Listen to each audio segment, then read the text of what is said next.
Olá! A fome voltou a assombrar o Brasil. Em 5 anos, cresceu em 3 milhões o número de pessoas em situação de insegurança alimentar grave. São mais de 10 milhões de pessoas passando fome. E quem consegue garantir o arroz com feijão consome cada vez mais venenos. Nossa reportagem mostra como os agrotóxicos estão desencadeando doenças agudas e crônicas entre a população. E a entrevista central conta com a presença da cozinheira Tainá Marajoara, que fala sobre a força política do consumo e do preparo dos alimentos. Eu sou Pamela Oliveira e você acompanha agora a Central do Brasil.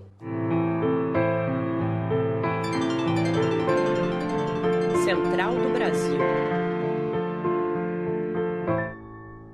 Com a vigência da Lei de Teto de Gastos, considerada pela ONU como o mecanismo mais drástico de retirada de direitos sociais do mundo, o povo brasileiro deverá enfrentar uma crise ainda mais profunda em 2021. A coalizão Direitos Valem Mais defende alterações nessas regras fiscais. Vamos saber mais com a pesquisadora Graziele David. Embarque imediato.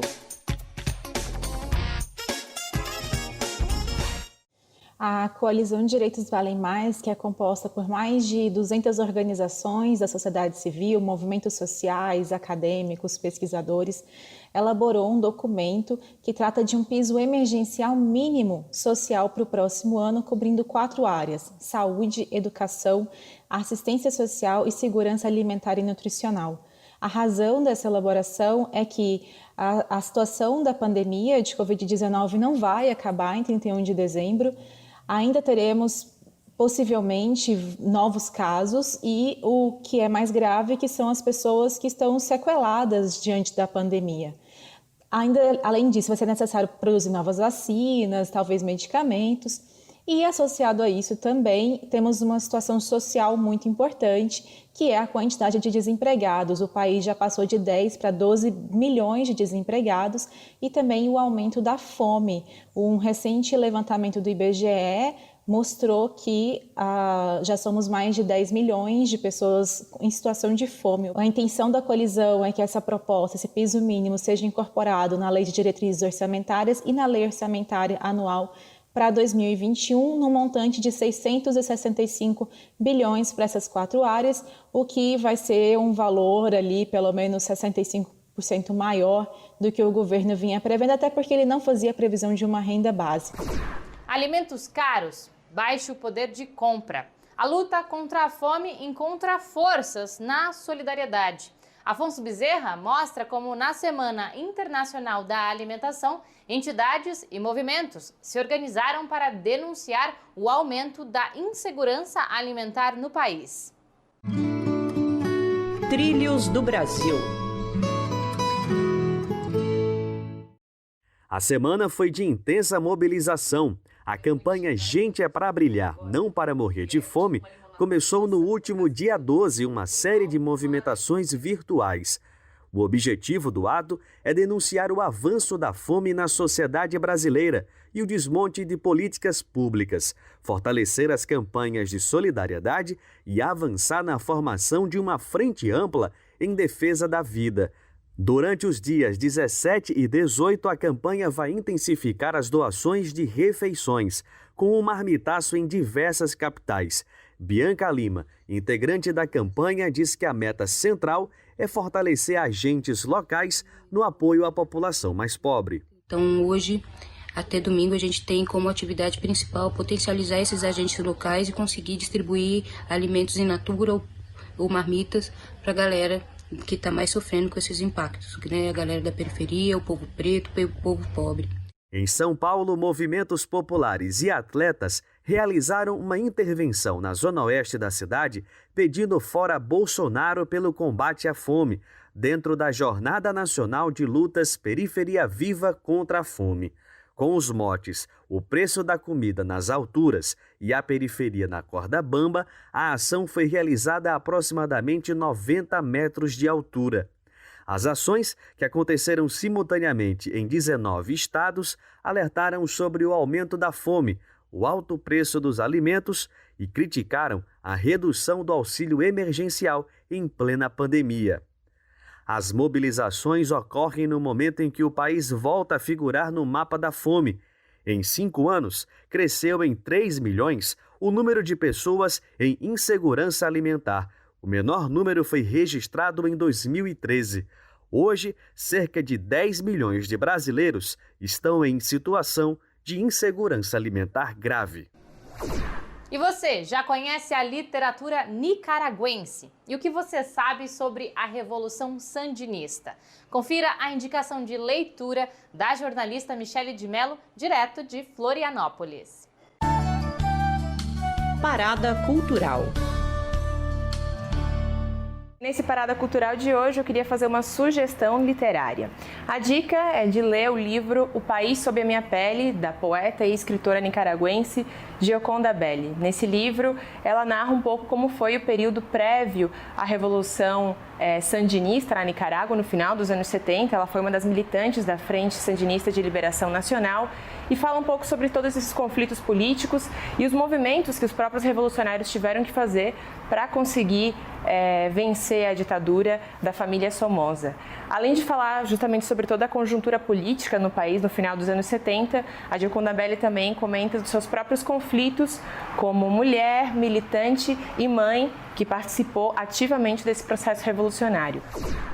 A liberação de agrotóxicos durante o governo Bolsonaro é a maior dos últimos 15 anos. Dos 745 venenos liberados em sua gestão, quase 90% são considerados pelo IBAMA como perigosos ao meio ambiente.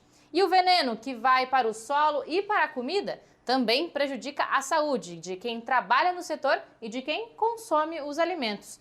Vamos saber mais na reportagem de Camila Piacese. Nacional. Os agrotóxicos são produtos químicos sintéticos que trazem diversos malefícios ao meio ambiente e à saúde humana. Na última década, 7.163 trabalhadores rurais foram diagnosticados com intoxicação por agrotóxicos dentro do ambiente de trabalho. A biomédica e pesquisadora da Abrasco, Karen Fritz, explicou que a intoxicação pode causar doenças agudas, dor de cabeça, enjoo, alteração da respiração e pode levar até o óbito. Também pode causar os efeitos crônicos, aquele após a exposição continuada dos agrotóxicos. Pode incluir alterações hormonais, né? Então tem agrotóxicos até associados à indução de diabetes, de alteração no metabolismo dos nutrientes, levando até a obesidade. Tem alterações dos hormônios da tireoide, né? Que são bem conhecidos os efeitos, né? Muita gente tem ou hipertireoidismo ou hipotireoidismo. Alterações dos hormônios sexuais, alteração no nosso sistema de defesa, né, que a gente chama, que é o sistema imunológico. 80% do consumo de agrotóxico no Brasil é para a produção de commodities, como soja, arroz e milho, por exemplo. A enfermeira sanitarista e ativista da campanha permanente contra os agrotóxicos e pela vida, intitulada Agrotóxico Mata, Juliana Costa, contou que há formas de fazer agricultura familiar sem o uso dos venenos. Então tem diversas formas de produção por meio da agroecologia, que garante não só alimento, mas soberania. As eleições estão chegando e você já pensou em decidir seu voto considerando as políticas alimentares e o seu direito de comer bem, por preços justos? A alimentação também é uma questão política, social e cultural. Na entrevista central de hoje, a cozinheira indígena do Pará, Tainá Marajoara, fala sobre o assunto. Quem conduz é Nayá Tauane. Entrevista Central. Olá, você que nos assiste. Hoje a gente vai conversar com a chefe de cozinha Tainá Marajoara.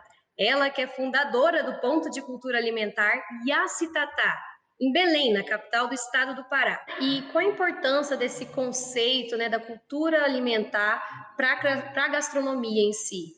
São dois conceitos extremamente diferentes, eles partem de naturezas diferentes, porque partem de locais e de atividades e práticas também diferentes, né? A gastronomia, pela etimologia da palavra, se entende como o estudo do gastro, é gastronomia, é o estudo do gastro.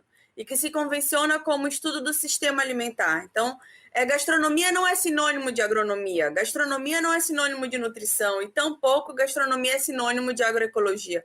Do mesmo modo, gastronomia não é sinônimo de cultura alimentar. Então, quando a gente elabora o conceito de cultura alimentar e traz ele para o espaço público para garantia de direitos, é para apresentar essa distinção, e inclusive uma distinção no modo de produção, no modelo produtivo, no processo padrão materialista de produção, que não é o mesmo processo da cultura alimentar.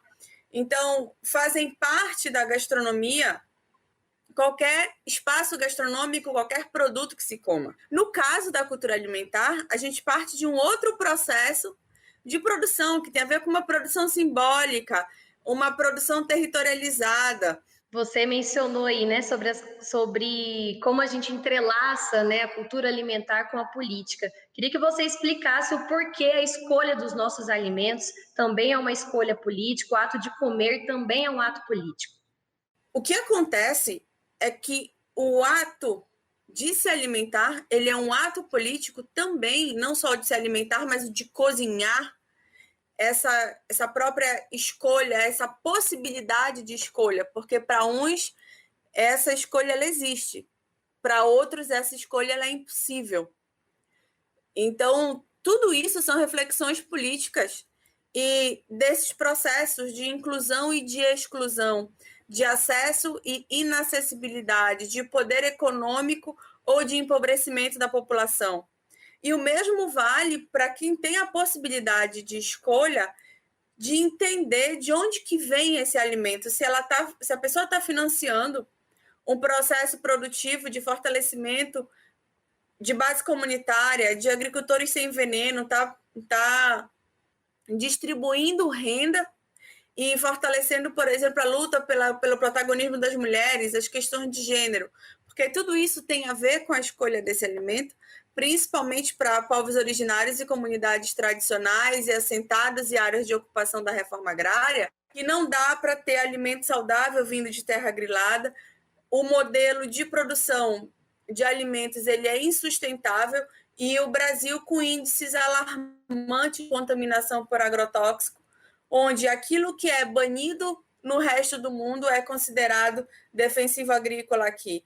Corantes, aromatizantes e substâncias sintéticas que são consideradas venenos e contaminantes para crianças e idosos no hemisfério norte, entram tranquilamente nos alimentos de recém-nascido no Brasil até a terceira idade. É necessário que se entenda sim, é político, é um posicionamento, é uma forma de luta. Tu vais escolher, se tu tens esse poder de escolha, se tu vais ter o inimigo dentro da tua casa, aquele que te mata todos os dias, aquele que envenena a tua nascente e sobrevoa a tua cabeça com um avião de agrotóxico, ou quando tu abrires a tua despensa, quem vai estar lá e quem vai estar na tua mesa do teu lado vai ser a agricultora familiar que está ali cuidando da terra, cuidando das sementes, compartilhando alimento. E em plena pandemia, não está aí doando o excedente, mas sim está compartilhando o que tem. Tainá, você que fala, né, sobre essa cultura alimentar e esse respeito às nossas tradições, você acha que o brasileiro ele vem perdendo esse hábito, essa cultura de se sentar à mesa, comer com calma, de forma verdadeira e em comunidade? Não é apenas falar daquilo que se perde, mas entender, sim, que o que há é um processo muito forte de apagamento e de massacre cultural, onde esse massacre cultural ele não é um massacre de uma expressão cultural, ele é um massacre onde são diversos os impactos a partir da destruição das culturas, especialmente na área do conhecimento. Eu fico por aqui. Acesse nosso Instagram para assistir os conteúdos que você mais gostou. @Programa Central do Brasil. Um ótimo final de semana e até segunda-feira.